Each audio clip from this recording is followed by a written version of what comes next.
Until 9/11, when he realized the dangers of religious faith and started Backyard Skeptics, a grassroots group which holds monthly meetings in Miller Park. He later started the only atheist cable TV show in California, the Orange County Atheist Show, which has had over 80,000 hits on YouTube and airs in 16 Orange County cities. Last year, he started Free Thought Alliance, which organizes debates and discussion groups between believers and non-believers. And 4 months ago, started publishing the Secular Gazette for church and state separatists, skeptics, and atheists. So please give your undivided attention to Mr. Bruce Gleason.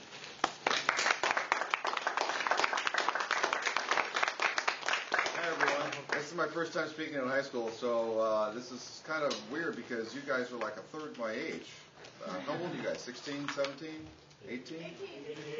How many seniors here? Well, okay, that's good. How many juniors? Sophomores? Okay, youngest guy in the room. All right. Well, this is my friend Mark. He comes to all of my shenanigans and my debates, and he also participates in debates. He might add some color. You know the color commentary in football? He's the color. I'm just the commentator. So before we start, I want to pass this around. Mark, can you put these books one at a time and just have everybody just take a glance at them? These are the 3 most popular books in the market now. Some of them have to do with evolution, some of them have to do with philosophy, some of them have to do with the end of religion, which some of us might hope for. How many people here are agnostic? How many people here are Christians? How many people here are Muslims? Oh, Muslim group, great. Great. I like Muslims. You know why? Because your heaven is the least worst heaven of all the religions. Everybody gets out of it, out of hell. It's great. You know, so anybody says Pascal's wager, how many people here know what Pascal's wager is? Very good. 2 people. Oh, you're going to have a lesson on Pascal's wager. Okay. So what's going to happen is I'm going to talk for about 10 minutes, then we're going to open it up for a quick question and answer period because I don't want to take the whole time here. What do I believe in? I'm an atheist.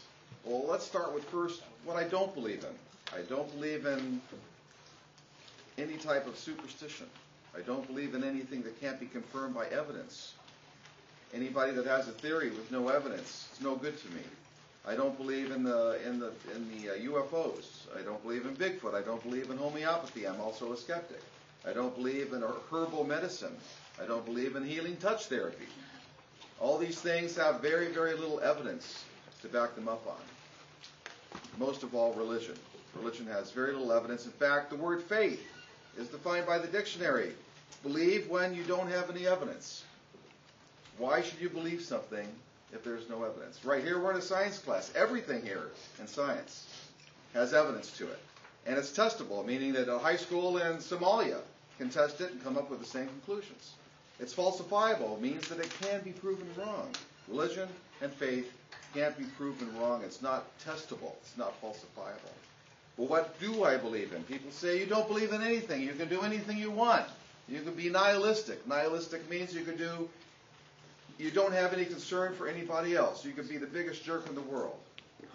Well, I could be the biggest jerk in the world, but what I really believe in is science, reason, and critical thinking.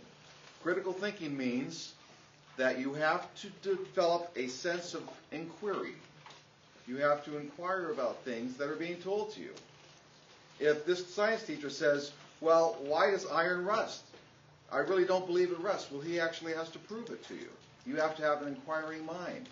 If somebody says Buddhists are the true faith, Muslims are the true faith, Christians are the true faith, you have to inquire, why are these faiths all telling you the same thing?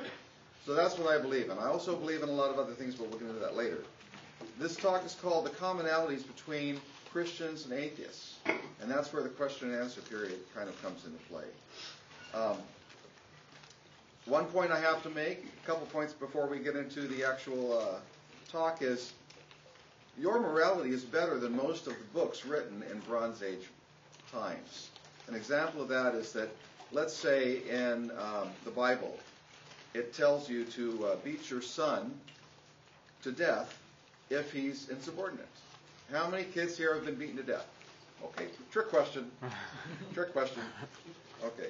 Well, you know as a parent, as soon as you grow up to be a parent, that that's not going to be true. So actually your morality exceeds what the divine morality is in this one book, and probably the Quran as well, as many other holy books.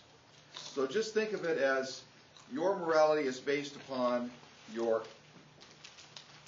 desire to make the world a better place. If you have a dichotomy between two different choices, you always choose the one with less suffering. That is the definition of morality, in my opinion. There's several, but that's just one of them. Religion uses emotion versus reason to decide. I don't use emotion. I try to use reason.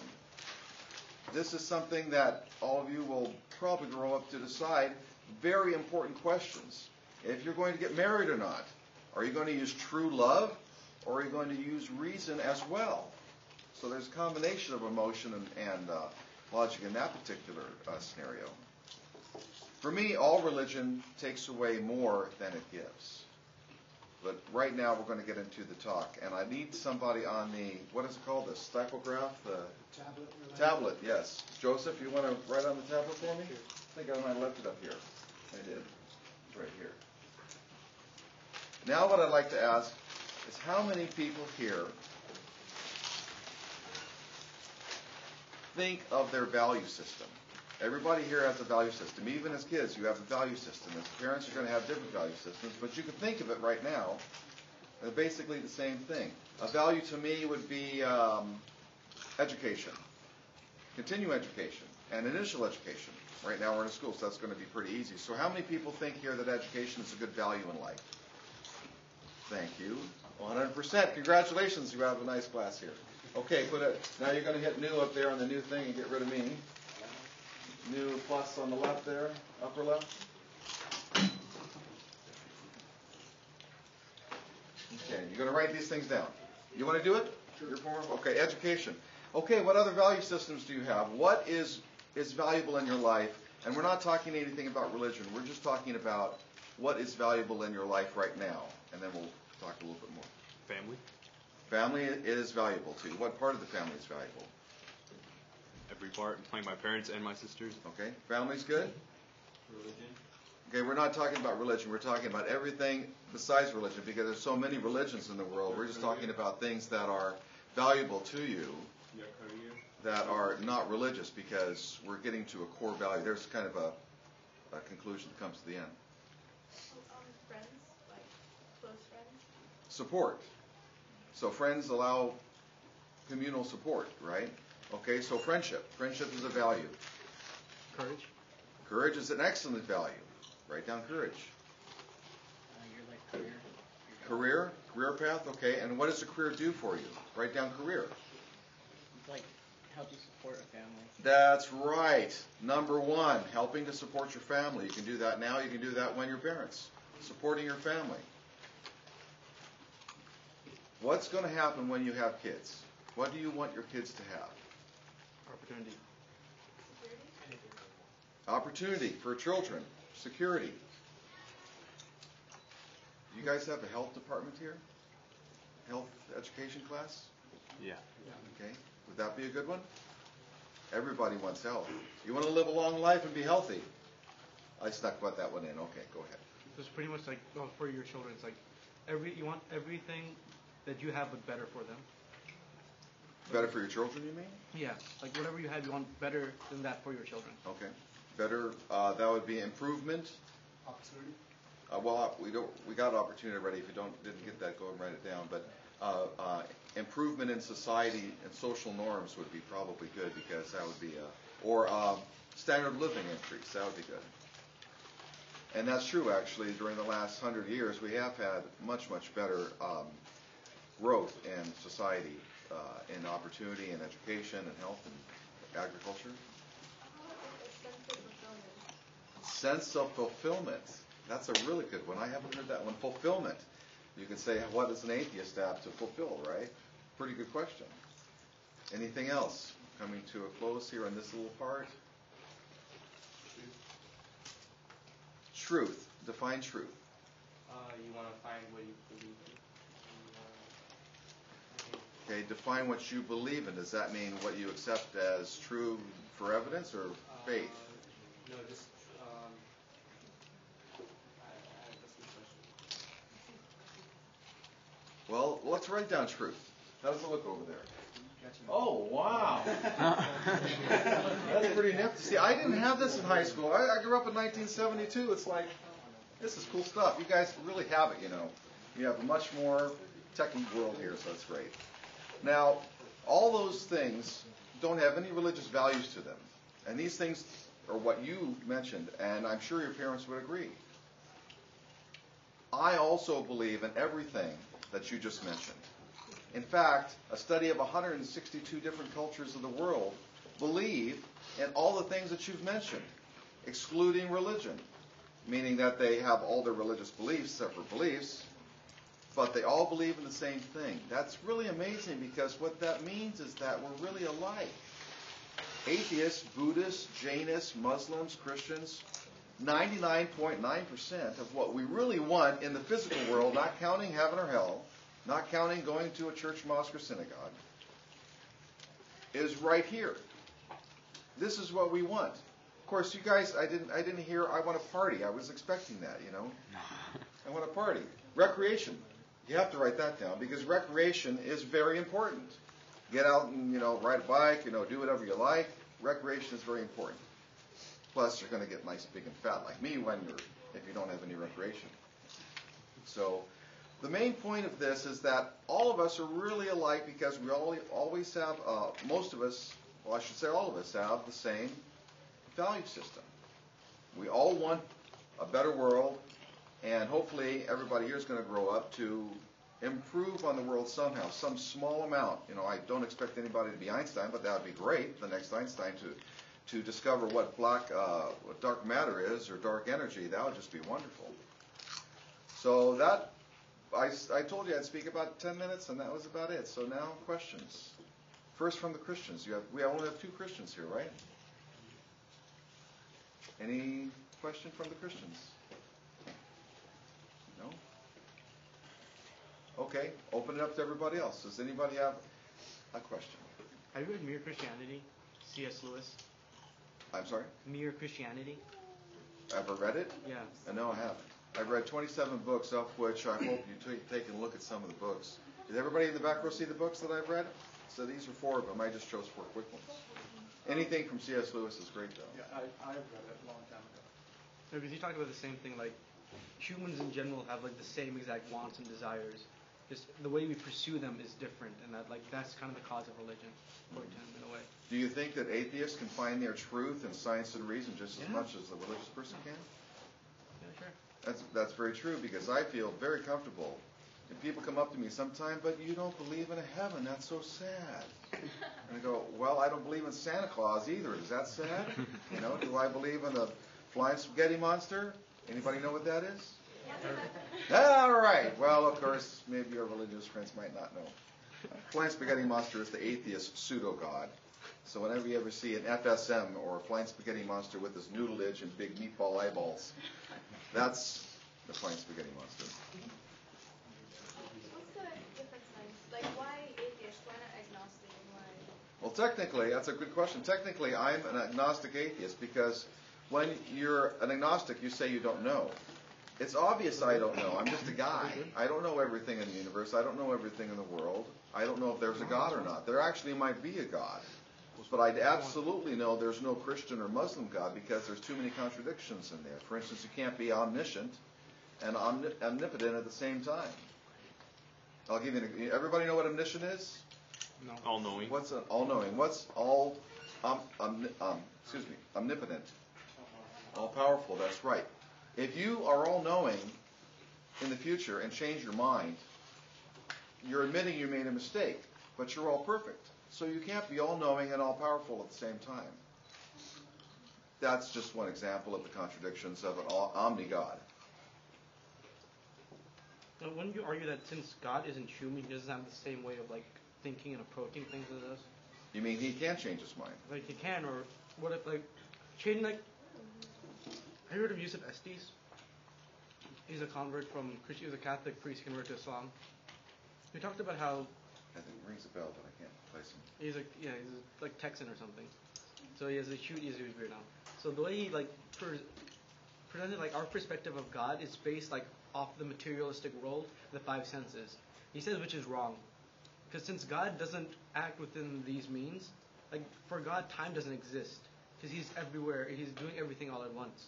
So based on that, like our perspective on how He works and stuff isn't logical. Like we can't perceive God to be like us. That's a cop-out as far as I'm concerned. Why not conceive that God is very much like us? In fact, why even believe in a God? And remember, I'm an atheist, guys, so I'm pretty hardcore with this. Why even believe in a God that tells us we must accept Him because we'll never understand Him? Isn't that like your parents, though? I'm sorry? It's kind of like your parents, like when you're younger. Your parents tell you to do things that you don't understand. Well, so you're equating God and us to parents and child. I think that's a far stretch. You can't do that. No, I'm just saying, like, because your parents tell you to do things that you don't understand at the moment, right? Mm-hmm. And later when you grow up, you understand why you're told to do certain things. Mm-hmm. I'm saying, like, once you get into heaven, once you realize kind of the greater scheme behind things, you'll understand why Okay. God told you. Well, I don't believe in heaven, so I kind No, of, that's it. I'm going to let other people chime in here. Go ahead. You mentioned before that a God couldn't be omniscient and omnipotent, or Omnipotent. omnipotent, sorry. Knowledge, all-knowing, and all-powerful. If you know everything, wouldn't that make you more powerful than the guy that doesn't know everything? Yes, if there was such a being. So couldn't they, okay, well, if there was such a being, so couldn't you be both omnipotent and omniscient? Well, that's a fallacy, actually. And I'd like to talk about fallacies. There's about 100 of them. But the biggest one is that the argument of ignorance, otherwise known as the personal incredulity argument. And what that is that I can't think of a world without a God, therefore there must be one. Or I can't think of a different answer. Evolution is not the answer. There must be some answer. Therefore, God exists. That's a kind of a big stretch. There's many that could be different answers. It's a false dichotomy, and several other logical fallacies in there. Yes. Like going back when I said fulfillment, you said like you made a comment about like how atheists can be fulfilled. I didn't mean it in that sense. Like, what's it then deist and agnostic? What's the difference between those two? Well, a deist is a person like our founding fathers were mostly all deists. They believed in a natural God. They believe in Spinoza's God. Spinoza was a philosopher in the 3rd century.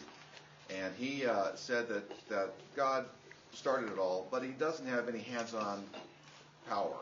We kind of got the ball rolling. That's a deist. So when any of the founding fathers mention God, they're talking about the natural God that invented everything, but God is, to them, is pretty much hands-off. A theist is a person who believes that God is in control of every molecule in our body, every atom in the universe. Football games, yes, as well as our dreams, even when we're sleeping.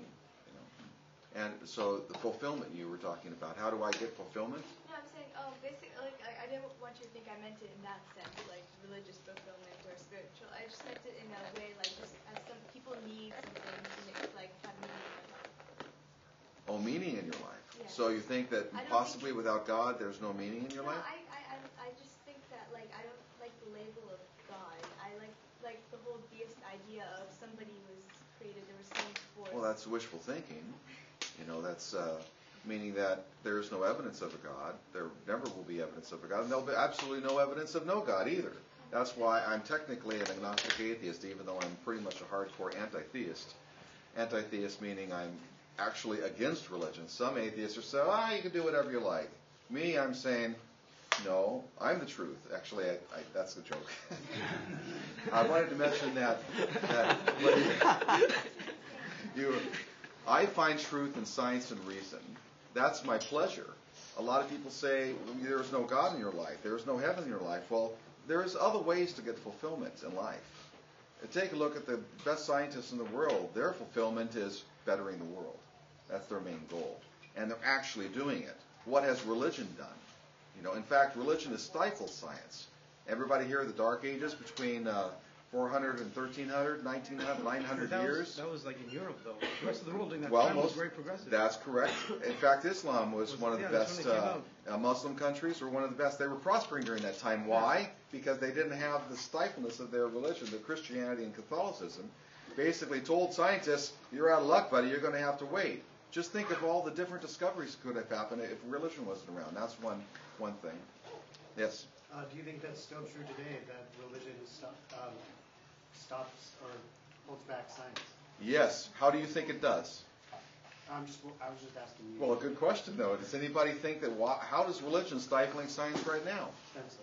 That's right, the big one. Suppose that your kids have spina bifida or any other 100 of diseases that could be right now researched, and they're not being researched. Why? Because religionists have gotten into politics to say you can only do 27 stem cell lines. We have to have hundreds of stem cell lines, not 27, because each stem cell line is good for only a specific number of diseases. So your children, if you vote against stem cell research, might have a disease that could be cured by stem cells. That is what's called stifling science, but a lot of Christians don't view it that way. They view it as there's a soul that goes into an embryo, or as soon as a sperm gets an egg, there's a soul that happens. I know I'm being a little bit mocking here, but how does that happen? How does a supernatural enter a chemical reaction between a sperm and an egg? And if it splits, does that mean each egg has half a soul? Does that mean if they come together, as they do on rare occasions, that a person might have two souls? I mean, the whole idea of a soul is superstitious nonsense to me. And it harms society because people attach things to it later on in life. I don't have a soul because a soul is defined as a supernatural thing that goes up to heaven when you die. To me, I have morals. I have a family. I have a job. I have a very good life. I think I'm a very nice guy.